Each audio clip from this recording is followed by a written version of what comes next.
Comment ça se fait que tu t'arrives à dégager en plateau et dans la vraie vie, finalement, le même naturel? Justement, c'est en restant naturel que voilà, et surtout, je stresse tellement des fois sur les plateaux de télé que je suis obligé de parler avec ma façon de parler, avec mes gestes, ou des fois quand je bafouille un peu, ou quand j'improvise mon français. C'est ce qui fait que voilà, les gens ils me reconnaissent aussi simple, et surtout que je parle avec mon cœur, surtout avec la vérité, parce que il n'y a que la vérité que les gens ils prennent confiance, on va dire.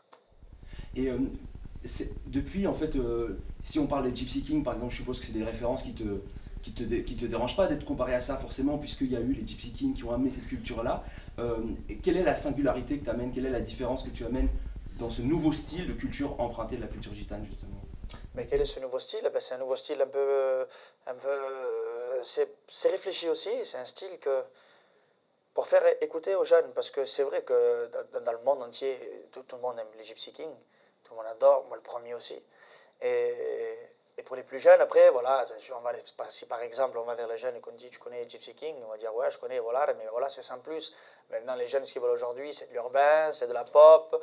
Donc, voilà, donc c'est pour ça que je dis que c'est réfléchi, parce que j'ai voulu mettre du gypsy et de la pop pour que les jeunes puissent écouter aussi le style gypsy.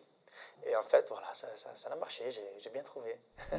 Ouais, c'est le moins qu'on puisse dire. Est-ce que t'en as marre qu'on te parle de Cyril Hanouna qui parle de toi tous les jours, qui t'adore, etc. Ou tu le vois vraiment comme un chouette clin d'œil finalement? Non, je le vois comme un très chouette clin d'œil, et surtout, j'en ai pas marre parce que lui, il n'en a pas marre de parler de moi. Ça, c'est sûr. Et non, et surtout que c'est un très bon ami. Et, euh, et voilà, j'adore ce gars-là parce qu'il est simple, autant en dehors de l'émission. Il est pareil, surtout, en dehors de l'émission et aussi dans l'émission. C'est incroyable. Bah, vous avez ça en commun, d'après ce que disent les gens. Exactement. Et est-ce que tu connais un petit peu la Belgique? Est-ce que tu as déjà eu l'occasion de te produire ici?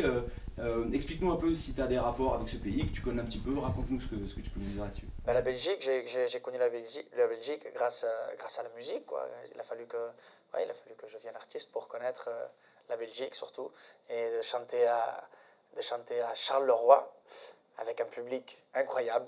Même il peut y avoir des tempêtes de pluie avec des gouttes incroyables. Le public il reste tout le temps là et il s'amuse tout le temps avec nous. Donc c'est pour ça que je suis venu plusieurs fois. Ça fait 3 ou 4 fois que je viens ici en Belgique. Et quand on passe en Belgique, on s'en souvient à chaque fois. C'est pour ça qu'on n'a qu'une seule envie, c'est faire des concerts ici. Et justement, ce sera ma dernière question. Il va y avoir plusieurs concerts en Belgique. Il y a énormément d'attentes, on le sait, autour de ces concerts-là, parce que tu as énormément de succès chez nous aussi. Qu'est-ce que tu as envie de partager avec ce public? Est-ce que tu as hâte de monter sur scène sur toutes ces dates-là? C'est sûr que j'ai hâte de monter sur scène parce que, comme je disais tout à l'heure, le public belge il est incroyable. Il donne une pêche sur scène que c'est incroyable. Et c'est sûr que j'ai hâte d'être sur scène pour pouvoir encore les faire chanter, les faire danser. Parce que à chaque fois que on vient faire un concert ici, tout le monde chante. C'est ça qui est magique. Et c'est sûr que j'ai hâte de venir. Forêt nationale, Louvain-la-Neuve, tout ça, on va se régaler. Je pense que le public va se régaler aussi.